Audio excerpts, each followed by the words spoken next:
नमस्कार दोस्तों, मैं किस्साबाज वाला लेकर आया हूँ कथा सम्राट मुंशी प्रेमचंद जी द्वारा रचित कई कहानियों का एक गुच्छा।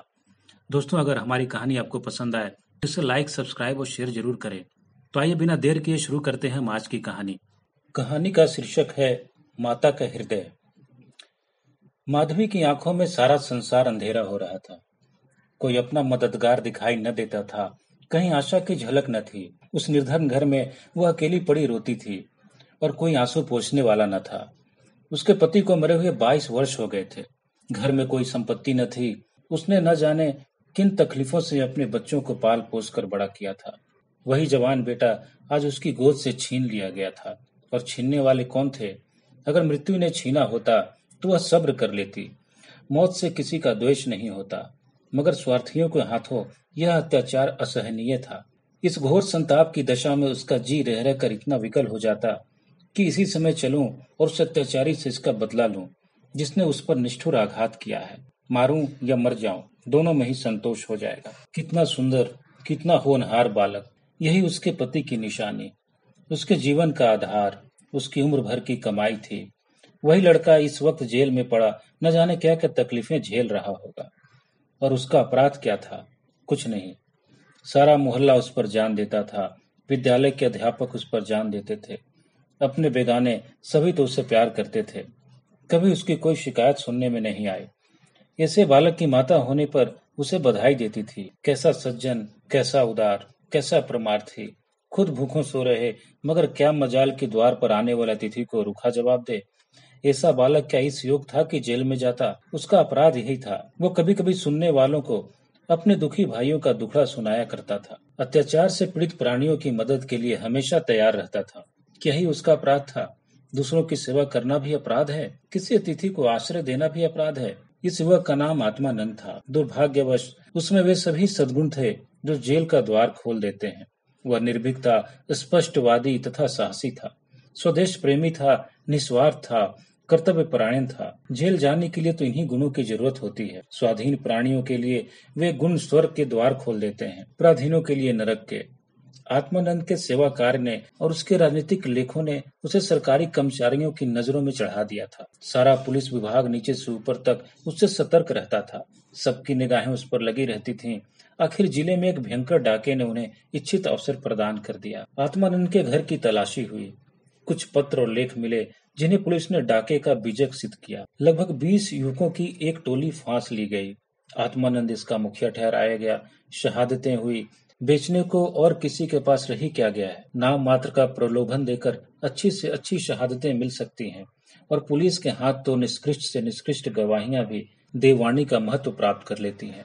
शहादतें मिल गईं। महीनों भर तक मुकदमा क्या चला, एक स्वांग चलता रहा और सारे अभियुक्तों को सजाएं दे दी गई। आत्मानंद को सबसे कठोर दंड मिला, 8 वर्ष का कठिन कारावास। माधवी रोज कचहरी जाती, एक कोने में बैठी सारी कार्यवाही देखा करती। मानवीय चरित्र कितना दुर्बल, कितना नीच है, इसका उसे अब तक अनुमान भी न हुआ था। जब आत्मानंद को सजा सुना दी गई और वह माता को प्रणाम करके सिपाहियों के साथ चला, तो माधवी मूर्छित होकर गिर पड़ी। 2-4 सज्जनों ने उसे एक तांगे पर बैठाकर घर तक पहुंचाया। जब से वह होश में आई है, उसके हृदय में शूल सा उठ रहा है। किसी तरह धैर्य नहीं होता। उस घोर आत्मवेदना की दशा में अब जीवन का एक लक्ष्य दिखाई देता है, और वह इस अत्याचार का बदला है। अब तक पुत्र उसके जीवन का आधार था, अब शत्रुओं से बदला लेना ही उसके जीवन का आधार होगा। जीवन में उसके लिए कोई आशा न थी। इस अत्याचार का बदला लेकर वह अपना जन्म सफल समझेगी। इस अभागे नर पिशाच बगची ने जिस तरह उसे रक्त के आंसू रुलाए हैं, उसी भांति यह उसे भी रुलाएगी। नारी हृदय कोमल है, लेकिन केवल अनुकूल दशा में। जिस दशा में पुरुष दूसरों को दबाता है, स्त्री शील और विनय की देवी कही जाती है। लेकिन जिसके हाथों में अपना सर्वनाश हो गया हो, उसके प्रति स्त्री की पुरुष से कम घृणा और क्रोध नहीं होता। अंतर इतना ही है कि पुरुष शास्त्रों से काम लेता है, स्त्री कौशल से। रात भीगती जाती थी और माधवी उठने का नाम न लेती थी। उसका दुख प्रतिकार के आवेश में विलीन होता जाता था, यहाँ तक कि इसके सिवा उसे और किसी बात की याद भी न रही। उसने सोचा, कैसे यह काम होगा? कभी घर से नहीं निकली। वैधव्य के 22 साल इसी घर कट गए। लेकिन अब निकलूंगी, जबरदस्ती निकलूंगी। भिखारिन बनूंगी, टहलनी बनूंगी, झूठ बोलूंगी, सब कुकर्म करूंगी। सत्कर्म के लिए संसार में स्थान नहीं। ईश्वर ने निराश होकर कदाचित इसकी ओर से मुंह फेर लिया है। जब भी तो यहाँ ऐसे ऐसे अत्याचार होते हैं और पापियों को दंड नहीं मिलता। अब इन्हीं हाथों से उसे दंड दूंगी। संध्या का समय था। लखनऊ के एक सजे हुए बंगले में मित्रों की महफिल जमी हुई थी। गाना बजाना हो रहा था। एक तरफ आतिशबाजियां रखी हुई थी, दूसरे कमरे में मेजों पर खाना चुना जा रहा था। चारों तरफ पुलिस की कर्मचारी नजर आते थे। वह पुलिस के सुपरिटेंडेंट मिस्टर बगीची का बंगला था। कई दिन हुए उन्होंने एक मार्के का मुकदमा जीता था। अफसरों ने खुश होकर उनकी तरक्की कर दी थी और उसी खुशी में यह उत्सव मनाया जा रहा था। यहाँ आए दिन ऐसे उत्सव होते रहते थे। मुफ्त के गवैये मिल जाते थे, मुफ्त की आतिशबाजी, फल और मेवे और मिठाइयाँ आधे दामों पर बाजार से आती थी और चट दावत हो जाती थी। दूसरों के जहाँ 100 लगते, वहाँ इनका 10 से काम चल जाता था। दौड़ धूप करने को सिपाहियों की फौज थी ही, और यह मार्के का मुकदमा क्या था, वह जिसमें निरपराध युवकों को बनावटी शहादत से जेल में ठूंस दिया गया था। गाना समाप्त होने पर लोग भोजन करने बैठे। बेगार के मजदूर और पल्लेदार जो बाजार से दावत और सजावट का सामान लाए थे, रोते या दिल में गालियां देते चले गए थे। पर एक बुढ़िया अभी तक द्वार पर बैठी हुई थी और अन्य मजदूरों की तरह वह भुना भुना कर काम करती थी। हुक्म पाते ही खुश दिल से मजदूर की तरह हुक्म बजा लाती थी। यह माधवी थी जो इस समय मजदूरनी का वेश धारण करके अपना घातक संकल्प पूरा करने आई थी। मेहमान चले गए, महफिल उठ गई, दावत का सामान समेट दिया गया, चारों ओर सन्नाटा छा गया, लेकिन माधवी अभी तक वहीं बैठी थी। सहसा मिस्टर बागची ने पूछा, बुढ़ी तू यहाँ क्यों बैठी है? तुझे कुछ खाने को मिल गया? माधवी, हाँ हुजूर, मिल गया। बागची, तो जाती क्यों नहीं? माधवी, कहाँ जाऊं सरकार, मेरा कोई घर द्वार थोड़ी ही है। हुक्म हो तो यहीं पड़ी रहूंगी। पाव भर आटे की परवस्ती हो जाए हुजूर। बागची, नौकरी करेगी? माधवी, क्यों न करूंगी सरकार, यही तो चाहती हूँ। बागची, लड़का खिला सकती है? माधवी, हाँ हुजूर, वह मेरे मन का काम है। बागची, अच्छी बात है, तू आज से ही रह, घर में जाकर देख, जो काम बताए वह कर। 1 महीना गुजर गया। माधवी इतना तन मन से काम करती है कि सारा घर उससे खुश है। बहू जी का मिजाज बहुत ही चिड़चिड़ा है। वह दिन भर खाट पर पड़ी रहती है और बात बात पर नौकरों पर झल्लाया करती है, लेकिन माधवी उनकी घुड़कियों को भी सहज सह लेती है। अब तक मुश्किल से कोई दाई 1 सप्ताह से अधिक नहीं ठहरी थी। माधवी का कलेजा है कि जली कटी सुनकर भी मुख पर मैल नहीं आने देती। मिस्टर बागची के कई लड़के हो चुके थे, पर यही सबसे छोटा बच्चा बच रहा था। बच्चे पैदा तो हृष्ट पुष्ट होते थे, किंतु जन्म लेते ही उन्हें एक न एक रोग लग जाता था और कोई 2-4 महीने, कोई साल भर जीकर चल देता था। माँ बाप दोनों इस शिशु पर प्राण देते थे। उसे जरा जुकाम भी हो जाए तो दोनों विकल हो जाते। स्त्री पुरुष दोनों शिक्षित थे, पर बच्चों की रक्षा के लिए टोना टोटका, दुआ ताबीज, जंतर मंतर, एक से भी उन्हें इनकार न था। माधवी से यह बालक इतना हिल गया कि एक क्षण के लिए भी उसकी गोद से न उतरता। वह कहीं एक क्षण के लिए चली जाती तो रो रो कर पूरी दुनिया सर पे उठा लेता। वह सुलाती तो सोता, वह दूध पिलाती तो पीता, वह खिलाती तो खाता, उसी को वह अपनी माता समझता। माधवी के सिवा उसके लिए संसार में कोई अपना न था। बाप को तो वह दिन भर में केवल 2-4 बार देखता और समझता यह कोई परदेशी आदमी है। माँ आलस्य और कमजोरी के मारे गोद में लेकर टहल न सकती थी। उसे वह अपनी रक्षा का भार संभालने योग्य न समझता था, और नौकर चाकर उसे गोद में लेते तो इतनी बेदर्दी से कि उसके कोमल अंगों पर पीड़ा होने लगती थी। कोई इसे ऊपर उछाल देता था, यहाँ तक कि अबोध शिशु का कलेजा मुंह को आ जाता था। उन सबों से वह डरता था। केवल माधवी थी जो उसके स्वभाव को समझती थी। वह जानती थी कि कब क्या करने से बालक प्रसन्न होगा, इसलिए बालक को भी उससे प्रेम था। माधवी ने समझा था यहाँ कंचन बरसता होगा, लेकिन उसे देखकर कितना विस्मय हुआ कि बड़ी मुश्किल से महीने का खर्च पूरा पड़ता है। नौकरों से एक एक पैसा का हिसाब लिया जाता है और बहुत आवश्यक वस्तुएं भी टाल दी जाती थीं। एक दिन माधवी ने कहा, बच्चे के लिए कोई तेज गाड़ी क्यों नहीं मंगवा देती, गोद में उसकी बाढ़ मारी जाती है। मिसेस बागची ने कुंठित होकर कहा, कहाँ से मंगवा दूं? कम से कम 55-60 रुपए में आएगी। इतने रुपए कहाँ हैं? माधवी, मालकिन आप भी ऐसा कहती हैं? मिसेस बागची, झूठ नहीं कहती। बाबूजी की पहली स्त्री से 5 लड़कियां और हैं। सब इस समय इलाहाबाद के एक स्कूल में पढ़ रही हैं। बड़ी की उम्र 15 से 16 वर्ष से कम न होगी। आधा वेतन तो उधर ही चला जाता है। फिर उनकी शादी की भी तो फिक्र है। 5 के विवाह में कम से कम 25,000 लगेंगे। इतने रुपए कहाँ से आएंगे? मैं चिंता के मारे मरी जाती हूँ। मुझे कोई दूसरी बीमारी नहीं है, केवल चिंता का रोग है।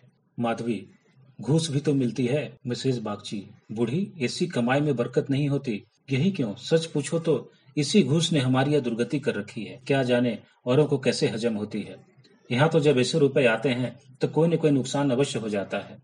एक आता है तो दो लेकर चला जाता है। बार बार मना करती हूँ, हराम की कौड़ी घर में न लाया करो, लेकिन मेरी कौन सुनता है। बात यह थी कि माधवी को बालक से स्नेह हो जाता था। उसके अमंगल की कल्पना भी वह नहीं कर सकती थी। अब वह उसी की नींद सोती और उसी की नींद जागती। अपने सर्वनाश की बात याद करके एक क्षण के लिए बागची पर क्रोध तो आता था और घाव फिर हरा हो जाता था, पर मन पर कुत्सित भावों का आधिपत्य न था।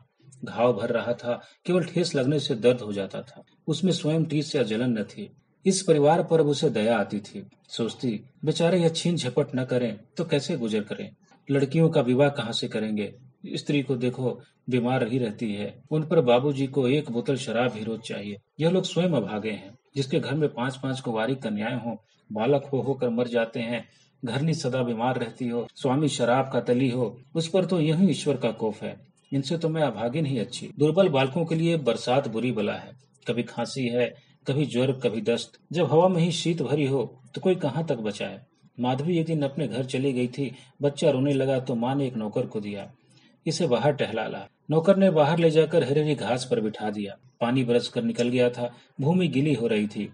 कहीं कहीं पानी भी जमा हो गया था। बालक को पानी में छपके लगाने से ज्यादा प्यारा और कौन खेल हो सकता है। खूब प्रेम से उमंग उमंग कर पानी में लौटने लगा।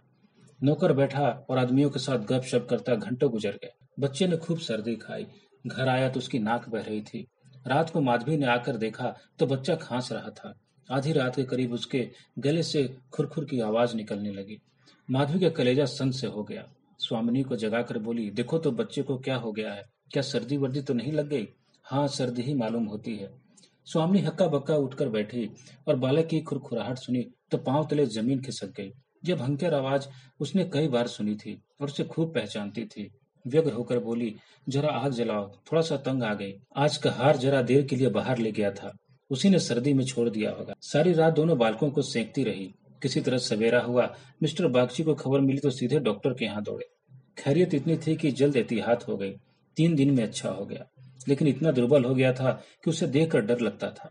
सच पूछो तो माधवी की तपस्या ने बालक को बचाया। माता पिता सो जाते, किंतु माधवी की आंखों में नींद न थी। खाना पीना तक भूल गई। देवताओं की मिनतियां करती, बच्चे की बलाएं लेती थी। बिल्कुल पागल हो गई थी। यही वह माधवी है जो अपने सर्वनाश का बदला लेने आई थी। अपकार की जगह उपकार कर रही थी। विष पिलाने आई थी, सुधा पिला रही थी। मनुष्य में देवता कितना प्रबल है। प्रातःकाल का समय था। मिस्टर बागची शिशु के झूले के पास बैठे हुए थे। स्त्री के सिर में पीड़ा हो रही थी, वहीं चारपाई पर लेटी हुई थी और माधवी समीप बैठी बच्चे के लिए दूध गर्म कर रही थी। सहसा बागची ने कहा, बूढ़ी, हम जब तक जिएंगे तुम्हारा यश गाएंगे। तुमने बच्चे को जिला लिया। स्त्री, यह देवी बनकर हमारा कष्ट निवारण करने के लिए आ गई। यह न होती तो न जाने क्या होता। बूढ़ी, तुमसे मेरी एक विनती है। यूं तो मरना जीना प्रारब्ध के हाथ है, लेकिन अपना अपना पौरा भी बड़ी चीज है। मैं अभागनी हूँ। अब की तुम्हारे ही पुण्य प्रताप से बच्चा संभल गया। मुझे डर लग रहा है कि ईश्वर इसे हमारे हाथ से छीन न ले। सच कहती हूँ बूढ़ी, मुझे इसको गोद में लेते डर लगता है। इसे तुम आज से अपना बच्चा समझो। तुम्हारा होकर शायद बच जाए। हम अभागे हैं। हमारा होकर इस पर नित्य कोई न कोई संकट आता रहेगा। आज से तुम इसकी माता हो जाओ। तुम इसे अपने घर ले जाओ, जहाँ चाहे ले जाओ। तुम्हारी गोद में देकर मुझे फिर कोई चिंता न रहेगी। वास्तव में तुम ही इसकी माता हो, मैं तो राक्षसी हूँ। माधवी, बहू जी, भगवान सब कुशल करेंगे, क्यों जो इतना छोटा करती हो। मिस्टर बागची, नहीं नहीं बूढ़ी माता, इसमें कोई हरज नहीं है। मैं मस्तिष्क से तो इन बातों को ढकोसला ही समझता हूँ, लेकिन हृदय से इन्हें दूर नहीं कर सकता। मुझे स्वयं मेरी माता ने एक धोबिन के हाथ भेज दिया था। मेरे 3 भाई मर चुके थे। मैं जो बच गया तो माँ बाप ने समझाया, बेचने से ही इनकी जान बच गई। तुम इस शिशु को पालो पोसो, इसे अपना पुत्र समझो। खर्च हम बराबर देते रहेंगे, इसकी कोई चिंता मत करना। कभी कभी जब हमारा जी चाहेगा आकर देख लिया करेंगे। हमें विश्वास है कि तुम इसकी रक्षा हम लोगों से कहीं अधिक अच्छी तरह से कर सकती हो। मैं कुकर्मी हूँ, जिस पेशे में हूँ उसमें कुकर्म किए बगैर काम नहीं चलता।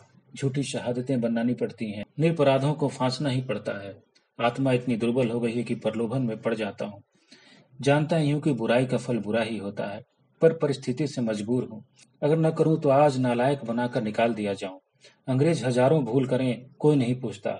हिंदुस्तानी एक भी भूल कर बैठे तो सारे अफसर उसके सिर हो जाते हैं। हिंदुस्तानियों को दोष मिटाने के लिए कितनी ही ऐसी बातें करनी पड़ती हैं जिनका अंग्रेज के दिल में कभी ख्याल ही पैदा नहीं हो सकता। तो बोलो, स्वीकार करती हो। माधवी गदगद होकर बोली, बाबूजी, आपकी इच्छा है तो मुझसे जो कुछ भी बन पड़ेगा आपकी सेवा कर दूंगी। भगवान बालों को अमर करें, मेरी तो उनसे ही विनती है। माधवी को ऐसा मालूम हो रहा था कि स्वर्ग के द्वार सामने खुले हैं और स्वर्ग की देवियां आंचल फैला फैलाकर आशीर्वाद दे रही हैं। मानो उसके अंतस्थल में प्रकाश की लहरें उठ रही हैं। स्नेहमय सेवा में कितनी शांति है। बालक अभी तक चादर ओढ़े सो रहा था। माधवी ने दूध गर्म हो जाने पर उसे झूले पर से उठाया तो चिल्ला पड़ी। बालक की देह ठंडी हो गई थी और वह मुंह पर पीलापन आ गया था, जिसे देखकर कलेजा हिल जाता है। कंठ से आह निकल जाती है और आंखों से आंसू बहने लगते हैं। जिसने इसे एक बार देखा है फिर कभी नहीं भूल सकता। माधवी ने शिशु को गोद से चिपटा लिया, हालांकि नीचे उतार देना चाहिए था। कोहराम मच गया। माँ बच्चे को गले से लगाए रोती थी पर उसे जमीन पर न सुलाती थी। क्या बातें हो रही थी और क्या हो गया। मौत को धोखा देने में आनंद आता है। वह उस वक्त कभी नहीं आती जब लोग उसकी राह देखते हैं। रोगी जब संभल जाता है, जब वह पथ्य लेने लगता है, उठने बैठने लगता है, घर भर खुशियां मनाने लगता है, सबको विश्वास हो जाता है कि संकट टल गया, उस वक्त घात में बैठी हुई मौत सिर पर आ जाती है। यही उसकी निष्ठुर लीला है। आशाओं के बाग लगाने में हम कितने कुशल हैं। यहाँ हम रक्त में बीज बोकर सुधा के फल खाते हैं, अग्नि से पौधों को सींच कर शीतल छांव में बैठते हैं। हाँ, मंद बुद्धि। दिन भर मातम होता रहा। बाप रोता था, माँ तड़पती थी और माधवी बारी बारी से दोनों को समझाती थी। यदि अपने प्राण देकर भी वह बालक को जिला सकती तो इस समय वह अपना धन्य भाग समझती। वह हित का संकल्प करके यहाँ आई थी और आज सब उसकी मनोकामना पूरी हो गई और उसे खुशी से फूला न समाना चाहिए था। उसे उससे कहीं घोर पीड़ा हो रही थी, जो अपने पुत्र की जेल यात्रा में हुई थी। रुलाने आई थी और खुद रोती जा रही थी। माता के हृदय दया का आगार है। उसे जलाओ तो उसमें दया की ही सुगंध निकलती है, पीसो तो दया का ही रस निकलता है। वह देवी है। विपत्ति की क्रूर लीलाएं भी उस स्वच्छ निर्मल स्रोत को मलिन नहीं कर सकती। धन्यवाद।